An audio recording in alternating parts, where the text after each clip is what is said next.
Welcome to the Git Gud Dad. Look, I used to have infinite time to grind levels and master every single mechanic of the games I played. And this is where the Soulspawn series is the absolute master. You learn through failure and even more failure.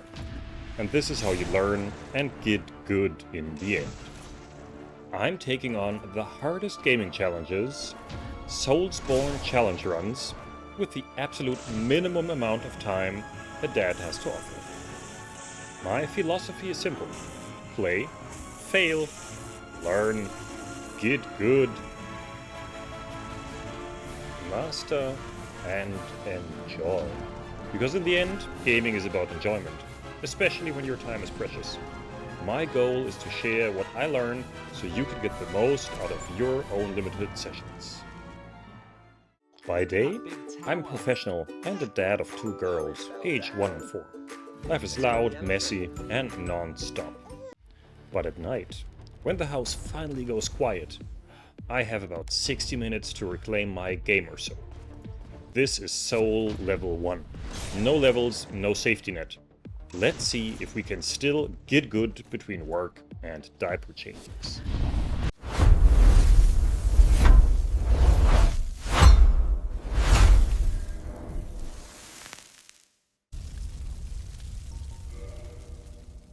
So let's get going. Before we dive into the Burg, let's talk about the rules. A Souls Level 1 run is the ultimate test of game knowledge. No leveling up stats, no safety net. We rely entirely on weapon upgrades, rings, and pure muscle memory. For a true Souls Level 1 run, we have to start as a Pyromancer because only the Pyromancer has Souls Level 1.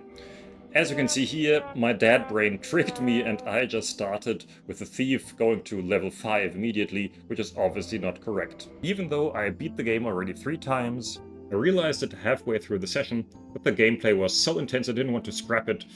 I'll be correcting this for the next video, but for now, let's see if a level 5 dad can at least survive the Taurus Demon. For the atmosphere, I left part of the intro, so let's get going.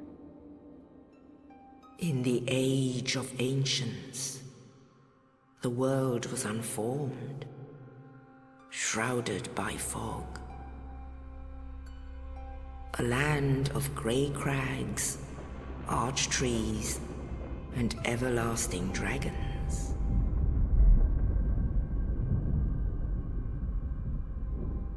But then there was fire, and with fire came disparity. Heat and cold, life and death, and of course, light and dark.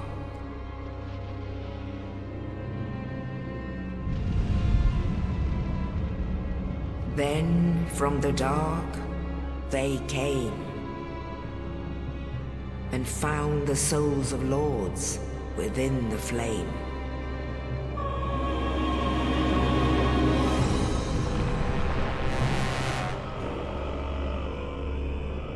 Nito, the first of the dead.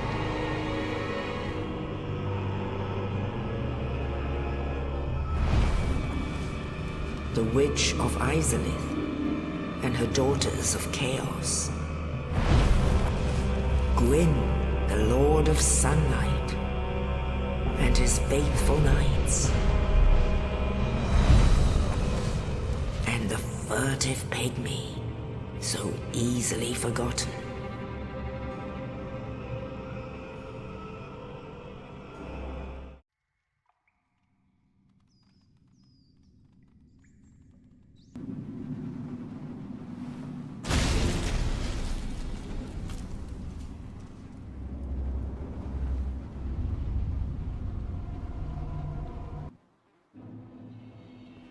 So while we are going through this try of mine, I will only show you the key scenes and try to speed up as much as possible, since that time is short and don't want to waste your time. So therefore we're just looking at the most important scenes. Initially, obviously, since I picked the Thief, I could start using the firebombs, something I always wanted to try, seeing all the pros throw those firebombs at the Asylum Demon. As you can see him up here waiting for me. So let's see if we can get this one done. Obviously, sadly, this does not work properly if you're going with the Master Key Pyromancer. But now, let's go.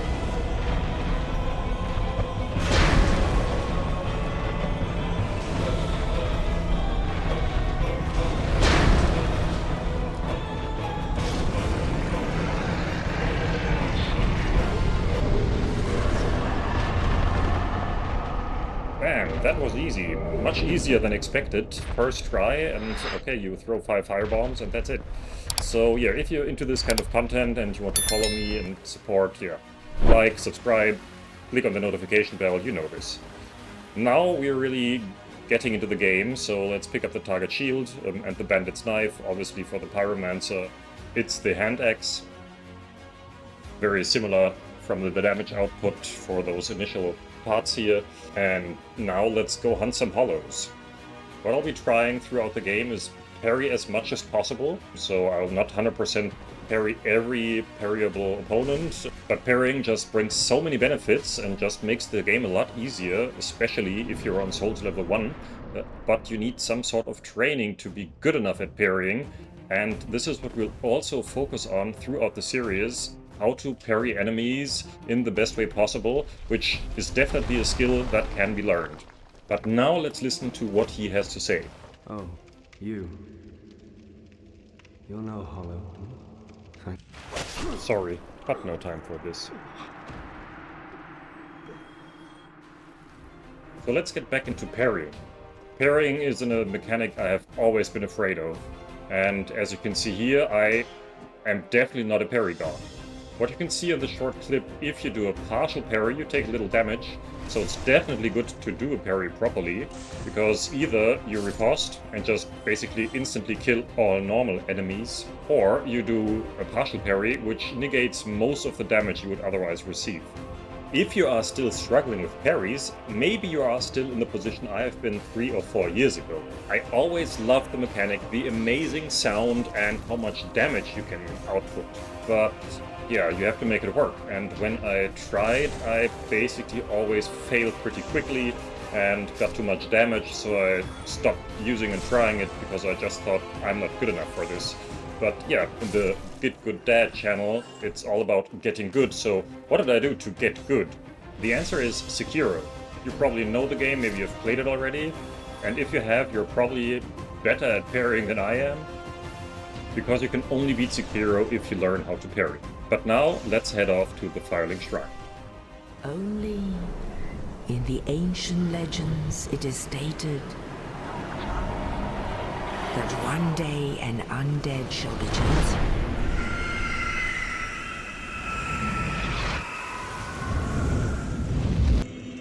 Ah, this feeling. For you veterans out there, it always feels like home, doesn't it? So, what are we here to do? Well, what do we have here? You must be a new arrival. Let me guess. Fate of the undead, right? Well, since you're here, let me help you out. There are actually 2 bells of awakening. One's up above in the undead church. The other is far, far below, in the ruins Blah of the blah blah, yada yada yada. Let's go. Initially, we want to collect all the relevant items we find around the Firelink Shrine. Most importantly, probably the Homeward Bones, which we'll be using later on several times, but for the sake of it, why not collect everything we can find? Who knows what it could be good for in the future. I do have a rough plan what I want to do, but let's say it's only rough, and I know some of the basics, what to do in this Souls level 1 run. But I also want to just play as I go and yeah, not just follow a given path in all details. And to make it a bit amusing, I here now started to run around the skeletons, and yeah, let's see who's following me. Oh my god, that's more than expected. Okay, maybe watch out, just get the other soul and parry the hell out of him. Bam! Maybe too many enemies here. Gotta go.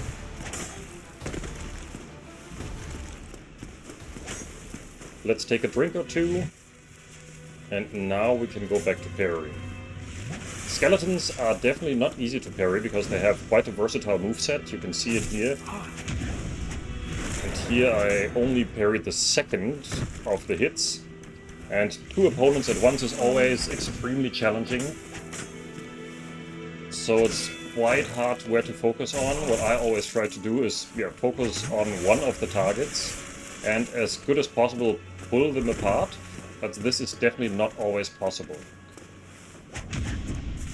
This parry worked, and at the same time, since we're doing the riposte, the other one can't attack me, which is also powerful, which doesn't work with normal attacks that well.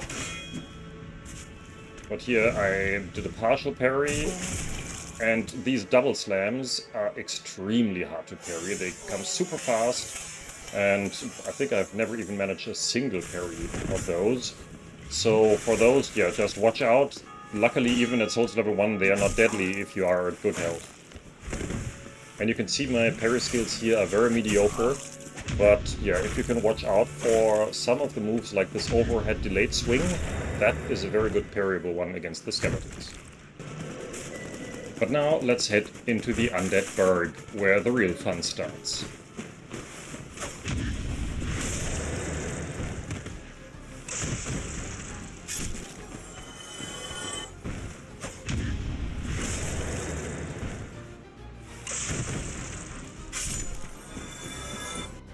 This is a pretty nasty attack to parry, because it has a very long delay, and as you can see I'm not parrying it properly. But the other attacks, despite some having a delay, are much easier to parry than this one. So number 3 is down. So the next scene is a bit critical, because you have 3 enemies at one spot with different attack patterns. You can see the 1 second delay, and now I'm pulling all the enemies apart, because handling all 3 at once is quite challenging. If you have a height difference while parrying, you cannot parry properly. So if you listen closely, you can hear the parry sound, but you will not do a riposte. This is due to the height difference, so it's quite important to know this when you want to parry. You will only be able to do a riposte if the height difference between the enemy and yourself is small enough. But now let's look at enemies which have throwing attacks.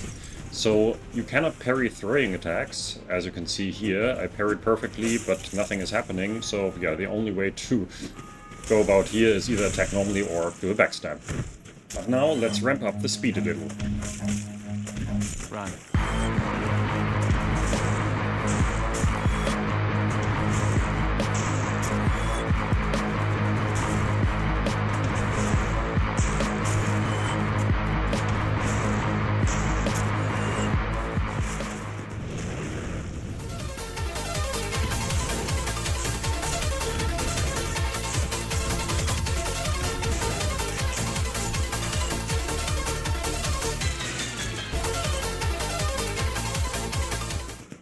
Now let's look at enemies with spears. I really hate those guys because they're incredibly difficult to parry, to my understanding. But there's one super important trick you need to understand. Keep the distance close, as you have seen. Then they basically become just normal enemies, where you just need to watch out for the hand movement. Just be patient, always follow up with them, stay close to them as I'm doing here, and wait for the right moment to parry. Or the second moment.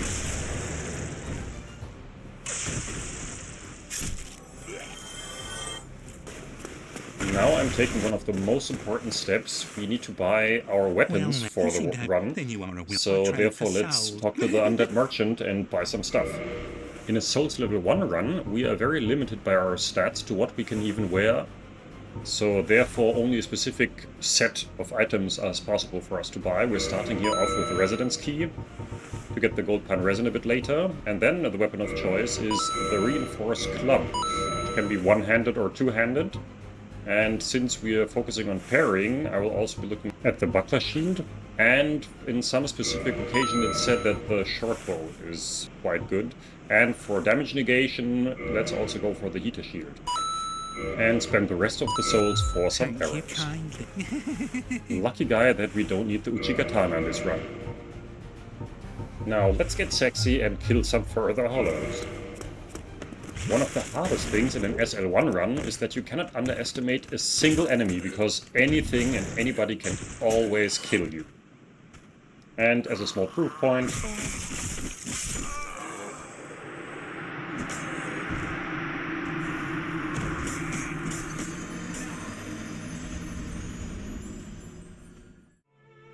now, since we have this awesome reinforced club, let's do a bit of testing with it, because typically it's not the weapon of choice. But let's see how good it is, and if we can kill enemies the same way we can with parries. As you can see, it has quite low stat requirements on strength, and it has quite an amazing bleed effect, making it this great weapon for the SL1 run.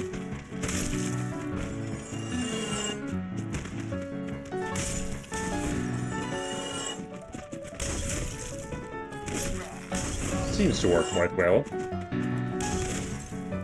Ah, and then is this amazing jumping attack. That's even cooler.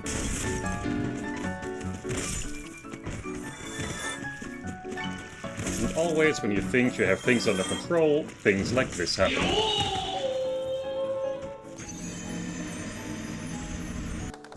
So now let's speed things up a little again, since we are getting closer to the Taurus Demon, and in between one of the most loved enemies in the game, the Black Knight. Or should I rather say, the most hated enemies in the game, since when I first went through my very first playthrough of Dark Souls 1, it probably took me, I don't know, maybe 50 tries, maybe it was also only 30, but roughly in this range of beating the Black Knight, and it almost got me to stop playing Dark Souls all along. So we just picked up the Gold Pine Resin, which is a key consumable for the boss battles we have in front of us, since it reduces lightning damage to our reinforced club, which most bosses are weak against. Can you still remember this thrusting attack? Now this was a hit, I would say. Due to the problem of height differences when you want to parry, here I didn't want to wait because the spear soldier is very slow moving up the stairs, so yeah, I just used the reinforced club and clubbed this poor guy to death. And now it's time to use our amazing parrying skills. First try, second try, third try. Oh my god. Oh, this is so bad. Heal. Now it will work. What? Yeah, sometimes it just doesn't want to work. It always happens if you're unconcentrated, which can sometimes happen if you're a sleep-deprived dad. Now, let's get the soldier on top of the stairs and the fire barrel out of the way. And be smart about the height difference again. Wait for it, the delayed attack. And now he's gone. Now we're free to head off to our lovely Black Knight. Sometimes it seems to be possible to do a backstab in this situation, but yeah, not this time at least. And how about let's run for our lives? Because otherwise, in dense areas, riposting him becomes even more challenging. Oh no, first fail, but now, oh healing, oh no, second fail. Okay, calm down, we got this. Again after healing? Okay, this did definitely not go as expected. But in Dark Souls, you learn through dying and trying again. So, next try. Ah, this one worked. Come on. I've got you. I'm the parry master. At least in this short take. And the next one. We're doing 150 damage, which is quite good, but you need to land several riposts after another, and not every single one is working. But eventually, we got him. What a feeling of enjoyment. This is why playing Dark Souls is so much fun. So now, Taurus Demon, here we come. But first, let's look for our little helper, the Crystal Lizard. Where is he? Oh my god, he's running! Ah, finally. No? That was pure mastery. Okay, but now for real. The Taurus Demon. Probably the first real boss everybody had to fight. Because the Asylum Demon was maybe pretty easy, still for a beginner. So first we need to get those two soldiers out of the way. And even though we're Souls level 1, I'm quite optimistic, because the Taurus Demon isn't the biggest challenge, especially if you do the plunging attack from the tower, which I want to do. Plus, I will be using the gold pine resin, which should make the fight even easier, but still, we haven't leveled at all, so let's see how good it's going. So we need to get ready for the battle. So on the one hand side we need the gold pine resin on the quick slot, and we cannot parry the Taurus demon, so therefore let's switch to the reinforced club. Wield it two-handed and let's go. Let's get ready to rumble! So my strategy after the plunging attack will be to stay close to him, obviously evade his attacks, and since he gets stunned quite easily with a two-wielded attack, I just hope that I can finish the fight quite fast.